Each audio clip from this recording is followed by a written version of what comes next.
রাত্রি যখন গভীর হয়, আজ শুনবেন তৃতীয় পর্ব। অন্ধকার গহ্বর পথে ঘর ঘর শব্দে চানক নামতে শুরু করল। বাইরে রৌদ্র তপ্ত পৃথিবী যেন সহসা সামনে থেকে ধুয়ে মুছে একাকার হয়ে গেল। উপরের সুন্দর পৃথিবী যেন খাদের এই বীভৎস অন্ধকারের সঙ্গে আড়ি করে দিয়ে দূরে সরে গেছে। সকলে এসে খাদের মধ্যে নামল। কঠিন স্তব্ধ অন্ধকার কালো কয়লার দেওয়ালে দেওয়ালে যেন মিশে এক হয়ে গেছে। মৌন আধারের মধ্যে শীতটা যেন আরও জমাট বেঁধে উঠেছে। সর্দার তিনজন গ্যাস ল্যাম্প হাতে এগিয়ে চলল পথ প্রদর্শক হয়ে, অন্য সকলে চলল পিছু পিছু। সম্মুখে ও আশেপাশে কালো কয়লার দেওয়ালে সামান্য যেটুকু আলো গ্যাস ল্যাম্প থেকে বেরিয়ে পড়ছে, তাছাড়া চারিদিকে মৌন কঠিন অন্ধকার যেন কি এক ভৌতিক বিভীষিকায় হাঁ করে গিলতে আসছে। সকলের পায়ের শব্দ অন্ধকারের বুকে শুধু যেন জীবনের একমাত্র সাড়া তুলছে, এবং মাঝে মাঝে দু একটা কথার টুকরো আর কাটা কাটা শব্দ। সহসা রতন মাঝি এক জায়গায় এসে দাঁড়ালো। 13 নম্বর কাঁথিতে যাবার মেন গ্যালারি এইটাই নেই মাঝি? প্রশ্ন করলেন বিমলবাবু। আজ্ঞে বাবু, চালটা এখানে একটু খারাপ আছে না? আজ্ঞে, এখানে একটু সাবধানে আসবেন ম্যানেজার বাবু, এপাশের লোকেশনটার কি ভয়ঙ্কর অবস্থা দেখছেন স্যার। শঙ্কর নীরবে পথ চলতে লাগলো। বিমলবাবুর কথার কোনো জবাব দিল না। পথের মধ্যে জল জমে আছে, সেই জল আশেপাশে দেওয়ালের গা বেয়ে চুঁয়ে চুঁয়ে ফোঁটায় ফোঁটায় ঝরছে। জলের মধ্য দিয়ে হাঁটার দরুন জলের সব সব শব্দ হতে লাগলো। আরও খানিকটা এগিয়ে মাঝি একটা সরু সুড়ঙ্গ পথের সামনে দাঁড়িয়ে গেল। সামনেই গ্যাস ল্যাম্পের ম্রিয়মান আলোয় এক অপ্রশস্ত গুহাপথ যেন হাঁ করে মৃত্যু ক্ষুধায় ওঁত পেতে আছে। এই 13 নম্বর কাঁথি সাপ, রতন মাঝি বললে।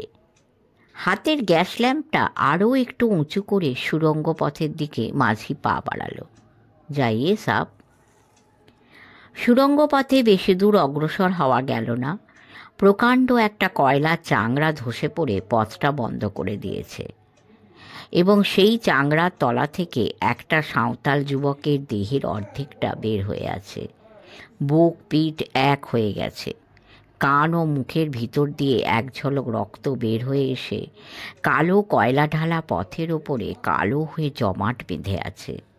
পাশেই একটা লোহার গাঁইতি পড়ে আছে। সকলে স্তব্ধ হয়ে সেখানেই দাঁড়িয়ে গেল। কারো মুখে টু শব্দটি পর্যন্ত নেই। শুধু একসময় শঙ্করের বুকখানা কাঁপিয়ে একটা বড় রকমের দীর্ঘশ্বাস বের হয়ে এলো। প্রথমেই কথা বললেন বিমলবাবু। Rightly served. কথাটা যেন একটা তীক্ষ্ণ ছুরির ফলার মতোই সকলের অন্তরে গিয়ে বিঁধল। ব্যাটারা নিশ্চয়ই চুরি করে রাত্রে কয়লা তুলতে এসেছিল। কথাটা বললেন রেজিংবাবু রামলোচন পোদ্দার। কিন্তু কোন পথে কেমন করে ওরা এলো বলুন তো? প্রশ্ন করলে সুব্রত। চানকে তো চাবি দেওয়াই ছিল। ভুতুড়ে মশাই, সব ভুতুড়ে কাণ্ড কারখানা। বললে তো আমার কথা আপনারা বিশ্বাস করবেন না মশাই। ভূতের কখনো চাবির দরকার হয়? এখন দেখুন, চানকে চাবি দেওয়া রইল, অথচ এরা দিব্যি খাদের মধ্যে এসে ঢুকলো এবং মারা গেল। বিমলবাবু বললেন, চলুন এবারে ফেরা যাক। আর এখানে থেকে কি হবে? চলো মাঝি। শঙ্কর বললে। সকলে আবার ফিরে চলল। সুব্রত সকলের পিছনে চিন্তাকুল হয়ে অগ্রসর হলো। সহসা অন্ধকারে পায়ে কি ঠেকতে তাড়াতাড়ি নিচু হয়ে দেখতেই কি যেন অন্ধকারে পথের ওপরে হাতে ঠেকল। সুব্রত নিঃশব্দে সেটা তুলে নিয়ে আবার পথ চলতে লাগল। বস্তুটা কাপড়ের পুঁটলি। সুব্রত পুঁটলিটা জামার পকেটে ভরে নিল। সকলে এসে আবার চানকের মুখে উপস্থিত হলো। অনসেটার আবার ঘণ্টা বাজিয়ে সকলকে চাণকের সাহায্যে খাদের ওপরে তুলে নিল। সেদিনকার মতো খাদের কাজ বন্ধ রাখবার আদেশ দিয়ে শঙ্কর বাংলোয় ফিরে এলো। এক রাতের মধ্যে এতগুলো পরপর মৃত্যু শঙ্করকে যেন দিশেহারা করে দিয়েছে। কি এখন সে করবে? কোন পথে কাজ শুরু করবে? বাংলোয় ফিরে খনির কর্তা সুধাময় চৌধুরীর কাছে একটা জরুরি তার করে দিল। সুব্রত এসে বাংলোয় নিজের ঘরে ঢুকল।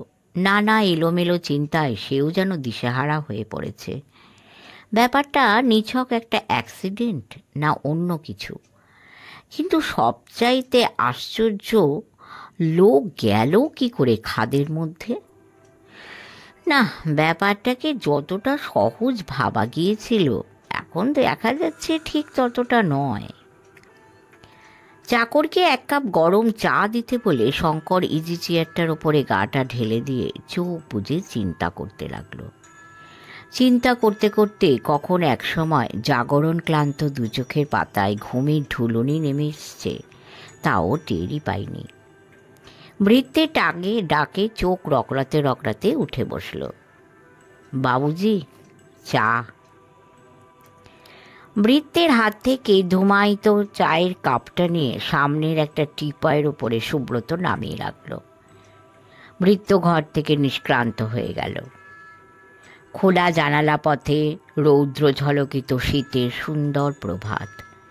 দূরে কালো পাহাড়ের অস্পষ্ট ইশারা। ওদিকে ট্রাম লাইনে পরপর কখানা খালি টব গাড়ি। কয়েকটা সাঁওতাল যুবক সেখানে দাঁড়িয়ে জটলা পাকাচ্ছে। চা পান শেষ করে সুব্রত উঠে গিয়ে ঘরের দরজাটা এঁটে জামার পকেট থেকে খনির মধ্যে কুড়িয়ে পাওয়া ন্যাকড়ার ছোট পুঁটুলিটা বের করল। একটা আতময়লা রুমালের ছোট পুঁটুলি। কম্পিত হস্তে সুব্রত পুঁটুলিটা খুলে ফেলল। পুঁটুলিটা খুলতেই তার মধ্যেকার কয়েকটা জিনিস চোখে পড়ল। একটা মাঝারি গোছের ডিনামাইট, একটা পোলতে, একটা টর্চ। আশ্চর্য, এগুলো খনির মধ্যে কেমন করে গেল? ডিনামাইট কেন? সুব্রত ভাবতে লাগলো। ডিনামাইট সাধারণত খাদের মধ্যে বড় বড় কয়লা চাংড়া ধসাবার জন্য ব্যবহৃত হয়ে থাকে। সঙ্গে পোলতেও একটা দেখা যাচ্ছে। এই ডিনামাইটের সঙ্গে পোলতের সাহায্যে আগুন ধরিয়ে বিস্ফোরণ ঘটিয়ে বড় বড় কয়লা চাংড়া ধসানোর সুবিধা হয়। টর্চ, এটা বোধহয় অন্ধকারে পথ দেখাবার জন্য। তবে কি কেউ গোপনে রাত্রে এইসব সরঞ্জাম নিয়ে খাদে গিয়েছিল কয়লা চাংড়া ধসাতে? নিশ্চয়ই তাই। কিন্তু ধসাতেই যদি কেউ গিয়ে থাকবে তবে এগুলো সেখানে ফেলে এলো কেন? তবে কি ধসায়নি? না, ধসিয়ে চলে এসেছিল। কিন্তু এমনও তো হতে পারে আরও ডিনামাইট আরও পোলতে ছিল। একটাই যদি না হাসিল হয় তবে এটা দরকার হতে পারে এই ভেবে বেশি ডিনামাইট নিয়ে যাওয়া হয়েছিল। তারপর হয়তো একটাতেই কাজ হয়ে যেতে এটার আর কোনো দরকার হয়নি। তাড়াতাড়িতে এটা ফেলেই চলে এসেছে। কিন্তু কোন পথ দিয়ে লোকটা খনির মধ্যে ঢুকলো?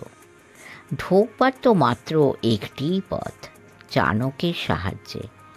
চাণকের চাবি কার কাছে থাকে? আব্দুল মিস্ত্রি বললে তার কাছেই থাকে। চাবিটা এমন কোনো মূল্যবান চাবি নয়, টাকা কড়ির সিন্দুকের চাবি নয়, বা কোনো প্রাইভেট ঘরের চাবি নয়, সামান্য চাণকের চাবি। চাবিটা রাত্রে চুরি করা এমন কোনো কঠিন ব্যাপার নয়, এবং কাজ শেষ হয়ে যাবার পর যথাস্থানে চাবিটা আবার রেখে আসাও দুঃসাধ্য ব্যাপার নয়। তাহলে দেখা যাচ্ছে ভূত নয়, মানুষেরই কাজ। কিন্তু এর সঙ্গে লোকগুলো মারা যাবার কি কোনো সম্পর্ক আছে? তবে কি? সহসা চিন্তার সূত্র ধরে একটা কথা সুব্রতর মনের কোঠায় এসে উঁকি দিতেই সুব্রতর মুখটা আনন্দে উজ্জ্বল হয়ে উঠল। নিশ্চয়ই তাই। কিন্তু রুমালটা কার? সুব্রত রুমালখানি সোজা দৃষ্টির সামনে তুলে ধরে পুঙ্খানুপুঙ্খ রূপে পরীক্ষা করতে লাগল। রুমালখানি আকারে ছোটই, হাতে সেলাই করা সাধারণ লং ক্লথের টুকরো দিয়ে তৈরি রুমাল। রুমালের একধারে ছোট অক্ষরে লাল সুতোয় লেখা ইংরেজি অক্ষর S.C. এক কোণে ধোপার চিহ্ন স্বরূপ একটি স্টার চিহ্ন।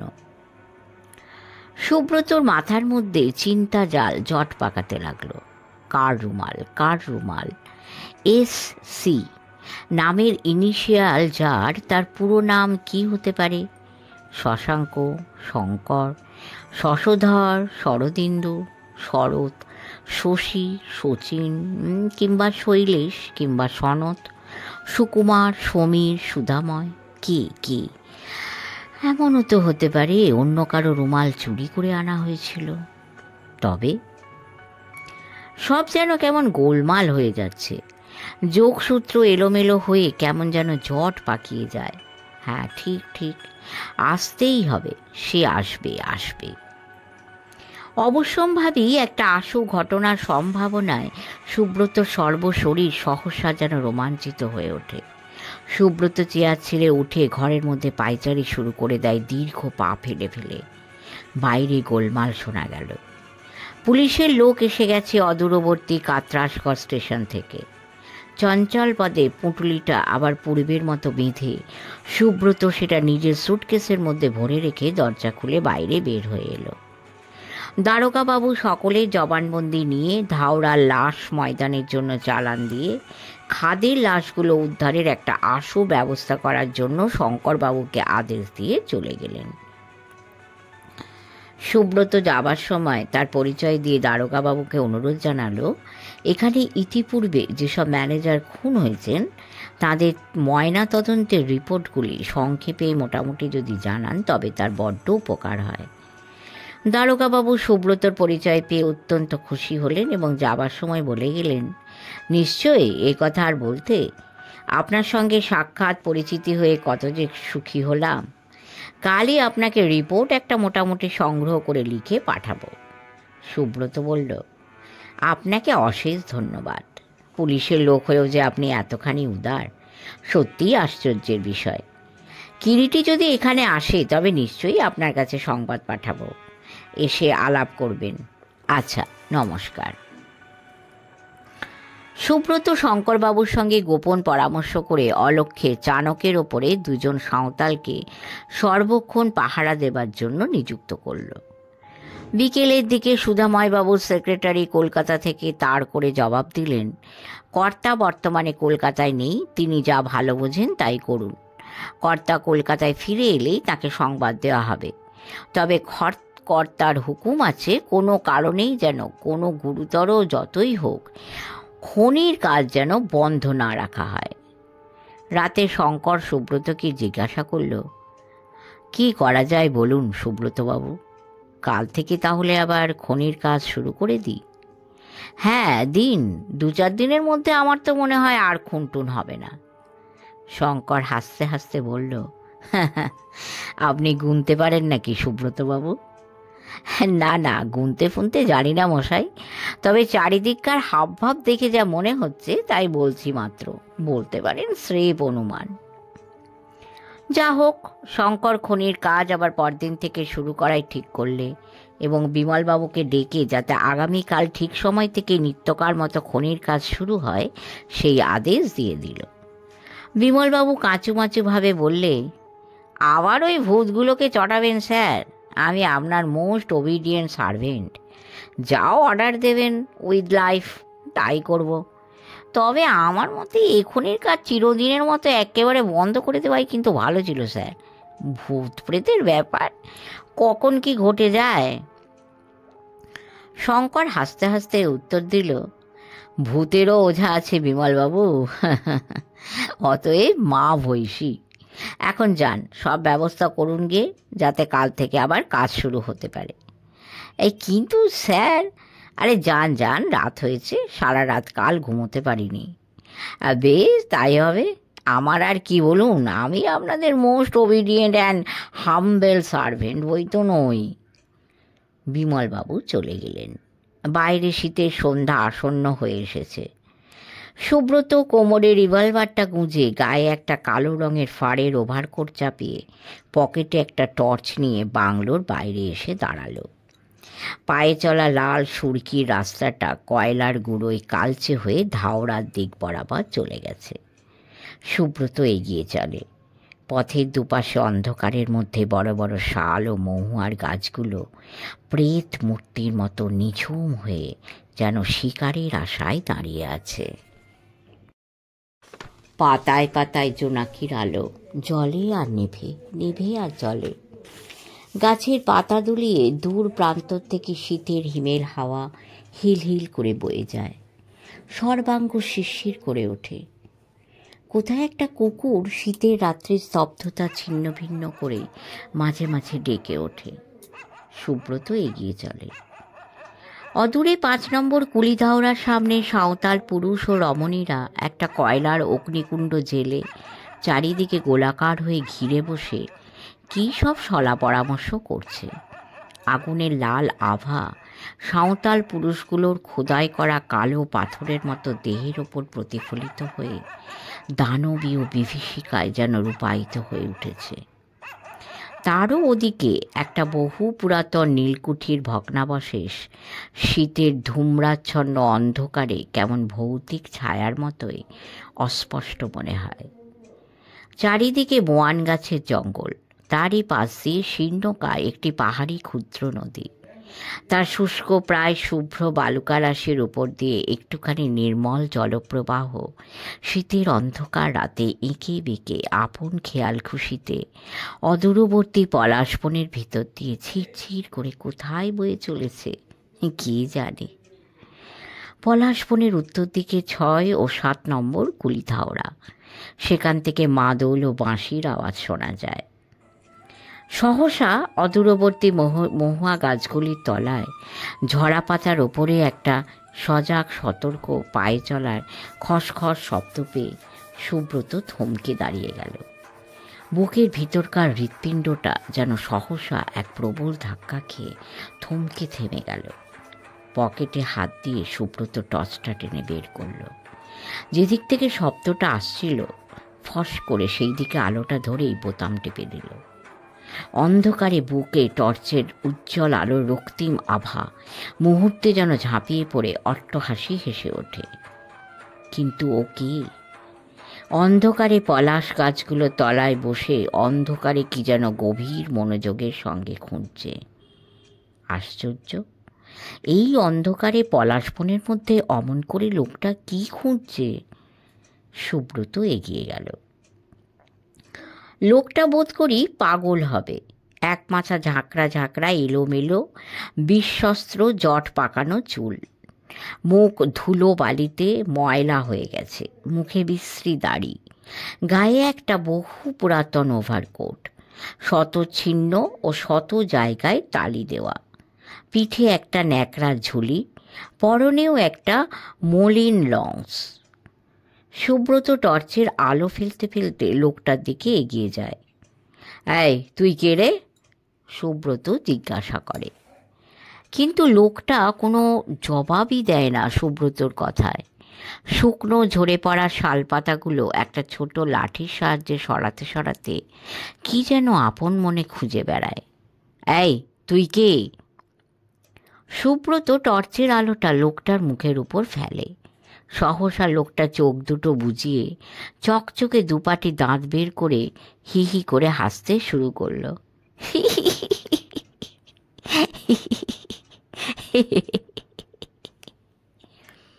লোকটা কেবলই হাসে, হাসি আর যেন থামতেই চায় না।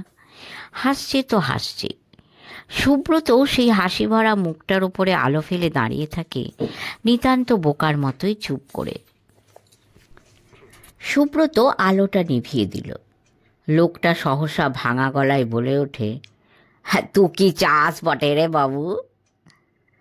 সুব্রত বোঝে লোকটা সাঁওতাল, বোধহয় পাগল হয়ে গেছে। তোর নাম কি? কোথায় থাকিস?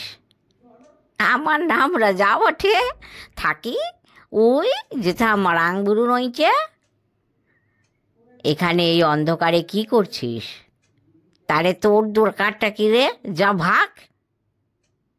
সুব্রত দেখলে সরে পড়াই ভালো, পাগল বলা তো যায় না। সুব্রত সেখান থেকে চলে এলো। পলাশ বন ছাড়লেই 6 নম্বর কুলির ধাওড়া। রতন মাঝি সেখানেই থাকে। পলাশ ও শালবনের ফাঁকে ফাঁকে দেখা যায় কুলি ধাওড়ার সামনে প্রজ্বলিত অগ্নিকুণ্ডের লাল রক্ত আভাস। মাদলের শব্দ কানে এসে বাজে ধিতাং ধিতাং, সঙ্গে সঙ্গে বাঁশিতে সাঁওতালি সুর। সারাদিন খাদে ছুটি গেছে, সব আনন্দে উৎসবে মত্ত হয়ে উঠেছে। ধাওড়ার সামনে গিয়ে দাঁড়াতেই একটা কালো কুকুর ঘেউ ঘেউ করে ডাকতে ডাকতে তেড়ে এলো। সঙ্গে সঙ্গে কয়েকটি সাঁওতাল যুবকও এগিয়ে এলো। এ কে বটে রে? আধারে ঠাউর করতে লাগছি, রা করিস না কেন রে? রতন মাঝি আছে। সুব্রত কথা বলে। আরে বাবু, ও পিন্টু বাবুকে বসবার দে রে, বসে নাই কা? রতন মাঝি সুব্রত বাবু এসেছে রে। আধো আলো আধো আধারে মাঝির পেশল কালো দেহটা একটা যেন প্রেতের মতোই মনে হয়। কিছু সংবাদ আছে মাঝি? না বাবু, সারাটি দিনমানি রইলাম বটে। সুব্রত আরও কিছুক্ষণ রতন মাঝির সঙ্গে 2-4টে আবশ্যকীয় কথা বলে ফিরল। সেই আগেকার পথ ধরেই সুব্রত আবার ফিরে চলেছে। আকাশে কাস্তের মতো সরু এক ফালি চাঁদ জেগেছে। তারই ক্ষীণ জ্যোৎস্না শীতার্ত ধরণীর ওপরে যেন স্বপ্নের মতোই একটা আলোর ওড়না বিছিয়ে দিয়েছে। পলাশ ও মহুয়া বনে গাছের পাতার ফাঁকে ফাঁকে টুকরো টুকরো চাঁদের আলোর আলপনা। বনপথে যেন আলোর আলপনা ঢাকায় বুটি বুনে দিয়েছে। মাদল ও বাঁশির শব্দ তখনও শোনা যায়। সুব্রত অন্যমনস্কভাবে ধীরে ধীরে পথ চলছিল। সহসা শোঁ করে কানের পাশে একটা তীব্র শব্দ জেগে উঠেই মিলিয়ে গেল। পরক্ষণে স্তব্ধ আলো ছায়া ঘেরা বনতল প্রকম্পিত করে বন্দুকের আওয়াজ জেগে উঠল, গুড়ুম, এবং সঙ্গে সঙ্গে কার যেন আর্ত চিৎকার কান দিল। সুব্রত প্রথমে হতচকিত হয়ে যেন থেমে গেল। প্রথমটা সে এতখানি বিচলিত বিমূঢ় হয়ে গিয়েছিল যে ব্যাপারটা যেন ভালো করে কোনো কিছু বুঝে উঠতেই পারে না। পরক্ষণেই নিজেকে নিজে সামলে নিয়ে কোমরবন্ধে লোডের রিভলভারটা ডান হাতের মুঠোয় শক্ত করে চেপে ধরে যেদিক থেকে গুলির আওয়াজ শোনা গিয়েছিল সেই দিকে তীক্ষ্ণ দৃষ্টিতে তাকিয়ে দেখল। কিছু দেখা যায় না বটে, তবে শুকনো পাতার উপরে একটা ঝটাপটি শব্দ শোনা যাচ্ছে।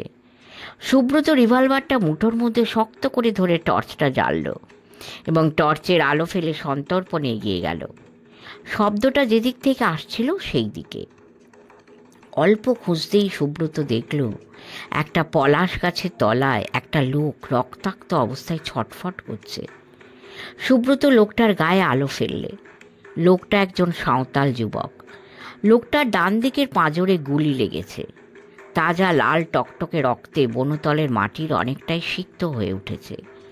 লোকটার পাশেই একটা সাঁওতালি ধনুক ও কতগুলো তীর পড়ে আছে। সুব্রত লোকটার সামনে হাঁটু গেড়ে বসল, কিন্তু সাঁওতালটাকে চিনতে পারল না। লোকটা ততক্ষণে নিস্তেজ হয়ে প্রায় শেষ হয়ে এসেছে। 2-1বার ক্ষীণ অস্ফুট স্বরে কি যেন বিড়বিড় করে বলতে বলতে হতভাগ্য শেষ নিঃশ্বাস নিল। সুব্রত নেড়েচেড়ে দেখল শেষ হয়ে গেছে। একটা দীর্ঘশ্বাস সুব্রতর বুকখানাকে কাঁপিয়ে বের হয়ে গেল। সে উঠে দাঁড়ালো। টর্চের আলো ফেলে ফেলে আশেপাশের বন ও ঝোপঝাড় দেখলে, কিন্তু কাউকে দেখতে পেলে না। হতভাগা সাঁওতালটা বন্দুকের গুলি খেয়ে মরেছে এবং সকর্ণে সে বন্দুকের গুলির আওয়াজও শুনতে পেয়েছে। কিন্তু কে মারলে? কেনই বা মারলে? নানাবিধ প্রশ্ন সুব্রতর মাথার মধ্যে জট পাকাতে লাগলো। কিন্তু এটা ঠিক, যেই মেরে থাক সে সশস্ত্র। অন্ধকার বনপথে সুব্রতর কাছে লোডেড রিভলভার থাকলেও সে একা। তার উপর এখানকার পথঘাট তার তেমন ভালো চেনা নয়। অলক্ষ্যে বিপদ আসতে কতক্ষণ, আর বিপদ যদি আচমকা অন্ধকারে আশপাশ থেকে এসেই পড়ে তবে তাকে ঠেকানো যাবে না। অথচ এত বড় একটা দায়িত্ব মাথায় নিয়ে এমনি করে বিপদের সামনে দাঁড়িয়ে থাকাটাও সমীচীন নয়। অতএব এখান থেকে যত তাড়াতাড়ি সরে পড়া যায় ততই মঙ্গল। সুব্রত সজাগ হয়ে উঠল। টর্চের আলো জেলে সতর্ক দৃষ্টিতে চারিদিকে দেখতে দেখতে সে এগিয়ে চলল। কি ভয়ঙ্কর ব্যাপার! কেবলই একজনের পর একজন খুনই হচ্ছে। কারা এমনি করে নৃশংসভাবে মানুষের প্রাণ নিয়ে ছিনিমিনি খেলছে? কিসের প্রয়োজনেই বা এমনি ভয়ঙ্কর খেলা? কিন্তু পথ চলতে একটু আগে যে শোঁ করে শব্দটাকে সে কানের পাশে শুনেছিল, সেটাই বা কিসের শব্দ? কিসের শব্দ হতে পারে? নানা রকম ভাবতে ভাবতে সুব্রত অন্ধকার শালবনের পথ ধরে যেন বেশ একটু দ্রুত পদেই অগ্রসর হতে থাকে। রাত্রি কটা বেজেছে কে জানে। আসবার সময় তাড়াতাড়িতে হাত ঘড়িটা পর্যন্ত আনতে মনে নেই। খানিকটা দ্রুত হেঁটে শালবন পেরিয়ে সুব্রত পাহাড়ি নদীটা ধারে এসে দাঁড়ালো। মাথার উপরে আকাশের বুকে ক্ষীণ চাঁদের আলোয় যেন একটা সূক্ষ্ম রূপালী পর্দা থির থির করে কাঁপছে। কোথাও কুয়াশার লেশ মাত্র নেই। দূরে সাঁওতাল ধাওড়া থেকে একটানা একটা কুকুরের ডাক শোনা যাচ্ছে। শীতের পাহাড়ি নদী, একেবারে জল নেই বললেই হয়। অনেকটা পর্যন্ত শুধু বালি আর বালি। নদীটা হেঁটেই সুব্রত পার হয়ে গেল। সামনেই একটা প্রান্তর অতিক্রম করে সুব্রত চলতে লাগল। আনমনে চিন্তা করতে করতে কতটা পথ সুব্রত এগিয়ে এসেছে তা টের পায়নি। সহসা অদূরে আবছা চাঁদের আলোয় প্রান্তরের মাঝখানে দৃষ্টি পড়তেই সুব্রত থমকে দাঁড়িয়ে গেল।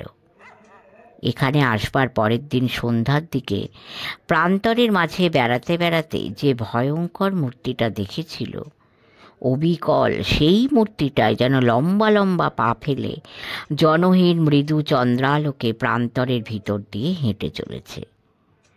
সুব্রত ক্ষণেক দাঁড়িয়ে কি যেন ভাবল। তারপরে কোমরের লেদার কেস থেকে অটোমেটিক রিভলভারটা বের করে অদূরে সেই চলমান মূর্তিটাকে লক্ষ্য করে রিভলভারের ট্রিগার টিপল। নির্জন প্রান্তরের অন্ধকারে এক ঝলক আগুনের শিখা উদ্গীরণ করে চারিদিকে ছড়িয়ে একটা আওয়াজ ওঠে, গুরুম।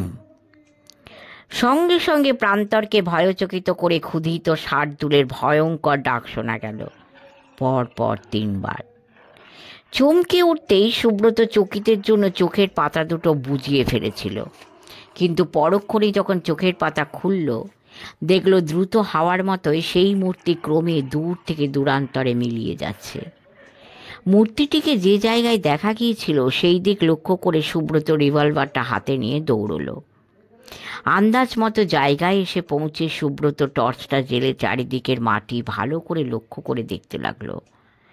সহসা ও লক্ষ্য করল প্রান্তরের শুকনো মাটির উপরে তাজা রক্তের কয়েকটা ফোঁটা ইতস্তত দেখা যাচ্ছে। রক্ত? তাজা রক্তের ফোঁটা? তাহলে সত্যি ভূত নয়, দৈত্য দানব বা পিশাচ নয়, সামান্য রক্ত মাংসের দেহধারী মানুষ। কিন্তু জখম হয়নি, সামান্য আঘাত লেগেছে মাত্র। কিন্তু পালাবি কোথায়? এই যে মাটির উপরে রক্তের ফোঁটা ফেলে গেল, এটাই তার নিশানা দেবে যেখানে যতদূর পালাক না কেন হাওয়ায় উবে যেতে তো পারবে না। একদিন না একদিন ধরা পড়বেই। কেননা আঘাত যত সামান্য হোক না কেন আহত হয়েছে এ অবধারিত, এবং সেজন্যই বেশি দূর পালানো সম্ভব হবে না। কিন্তু শার্দুলের ডাক, ব্যাপারটা কি? অবিকল শার্দুলের ডাক। সহসা শোঁ শোঁ করে একটা তীক্ষ্ণ শব্দ সুব্রতর কানের পাশ দিয়ে যেন বিদ্যুতের মতো চকিতে মিলিয়ে গেল। সুব্রত চমকে উঠে এক লাফে সরে দাঁড়ালো, এবং সরে দাঁড়াতে গিয়েই পাশে অদূরে মাটির দিকে নজর পড়ল। একটা ছোট তীরের ফলা অর্ধেক মাটির বুকে প্রথিত হয়ে থির থির করে কাঁপছে। সুব্রত নিচু হয়ে হাত দিয়ে তীরটা ধরে এক টান দিয়ে মাটির বুক থেকে তুলে নিল। তীরের তীক্ষ্ণ চ্যাপটা অগ্রভাগে মাটি জড়িয়ে গেছে। এতক্ষণে সুব্রত বুঝতে পারলে একটু আগে শালবনের মধ্যে অতর্কিতে যে শব্দ শুনেছিল সেও একটা ছোট তীর ছোটারই শব্দ, এবং সেই তীরটাও তাকে মারবার জন্য নিক্ষিপ্ত হয়েছিল বুঝতে আর কষ্ট হয় না। শত্রুপক্ষ তাহলে সুব্রতর ওপরে বিশেষ নজর রেখেছে এবং তাকে মারবার জন্য উঠে পড়ে লেগেছে। তীরটা হাতে নিয়ে সুব্রত শটান বাংলোর দিকে পা চালিয়ে দিল। সুব্রত এসে বাংলোয় যখন প্রবেশ করলো, শঙ্কর তখন ঘরে টেবিলের ওপরে এক রাশ কাগজপত্র ছড়িয়ে গভীর মনোযোগের সঙ্গে কি যেন দেখছে। শঙ্করবাবু! সুব্রত ঘরের মধ্যে পা দিয়ে ডাকল। কে? ও, সুব্রত বাবু, এত রাত করে কোথায় ছিলেন এতক্ষণ? একটু বেড়াতে গিয়েছিলাম ওই নদীর দিকটায়। সামনেই একটা বেতের চেয়ারে বসে পড়ে সুব্রত পা দুটো টান টান করতে। এতক্ষণ এই অন্ধকারে সেখানেই ছিলেন? হ্যাঁ। কথাটা বলে সুব্রত হাতের তীরটা টেবিল ল্যাম্পের অত্যুজ্জ্বল আলোর সামনে উঁচু করে তুলে তীক্ষ্ণ অনুসন্ধিৎসু দৃষ্টিতে পরীক্ষা করতে লাগলো। সুব্রতর হাতে তীরটা দেখে শঙ্কর সবিস্ময়ে বললে, ওটা আবার কি? কোথায় পেলেন? সুব্রত তীরটা গভীর মনোযোগের সঙ্গে পরীক্ষা করতে করতে মৃদু স্বরে জবাব দিল, মাঠের মধ্যে কুড়িয়ে পেলাম। মাঠের মধ্যে তীর কুড়িয়ে পেলেন? তার মানে? শঙ্কর বিস্মিত স্বরে প্রশ্ন করল। মানে আবার কি? কেন, মাঠের মধ্যে একটা তীর কুড়িয়ে পেতে নেই নাকি? শঙ্কর এবার হেসে ফেললে। আরে না, তা তো আমি বলছি না। আসল ব্যাপারটা কি তাই জিজ্ঞাসা করলাম। আমার কি মনে হয় জানেন? সুব্রত বললে শঙ্করের মুখের দিকে তাকিয়ে হঠাৎ। কি? এই তীরের ফলায় নিশ্চয়ই কোনো তীব্র বিষ মাখানো আছে এবং সে বিষ সাধারণ কোনো সুস্থ মানুষের শরীরে রক্তে প্রবেশ করলে কিছুক্ষণের মধ্যেই তার মৃত্যু অবধারিত। কি বলছেন সুব্রতবাবু? শঙ্কর জিজ্ঞাসু দৃষ্টিতে সুব্রতর মুখের দিকে তাকাল। মনে হওয়ার কারণ আছে শঙ্করবাবু, সুব্রত গম্ভীর স্বরে বললে। বুঝতে পারছি না ঠিক আপনার কথা সুব্রতবাবু। কোনো এক হতভাগ্যের উদ্দেশ্যে এই বিষাক্ত তীর নিক্ষেপ করে তার জীবনের ওপরে অ্যাটেম্প্ট করা হয়েছিল। সর্বনাশ! বলেন কি? হ্যাঁ, কিন্তু তার আগে, অর্থাৎ বিস্তারিতভাবে আপনাকে সব কিছু বলবার আগে এক কাপ চা। দীর্ঘ পথ হেঁটে গলাটা শুকিয়ে গেছে। ও শিওর, এক্ষুনি। বলতে বলতে শঙ্কর সামনে টেবিলের উপরে রক্ষিত কলিং বেল টিপল। ভৃত্য এসে খোলা দরজার উপরে দাঁড়ালো। সাহেব আমাকে ডাকছেন? এই শিগগির সুব্রতবাবুকে এক কাপ গরম চা এনে দে। আনছি সাহেব। ভৃত্য চলে গেল। ভৃত্যকে চায়ের আদেশ দিয়ে সুব্রতর দিকে তাকিয়ে শঙ্কর দেখলে চেয়ারের উপরে হেলান দিয়ে চোখ বুজে সুব্রত গভীর চিন্তামগ্ন হয়ে পড়েছে। শেষ হলো তৃতীয় পর্ব। চতুর্থ পর্ব নিয়ে শীঘ্রই আসব। যদি আপনাদের ভালো লেগে থাকে অবশ্যই কমেন্ট করে আমাকে জানাবেন। আপনাদের কমেন্ট আমাদের কাছে খুবই গুরুত্বপূর্ণ একটা ব্যাপার। অনেক লাইক দেবেন, শেয়ার করবেন এবং সাবস্ক্রাইব করে আমাদের পাশে থাকবেন। ঈশ্বরের করুণায় সবাই অনেক অনেক ভালো থাকবেন। নমস্কার।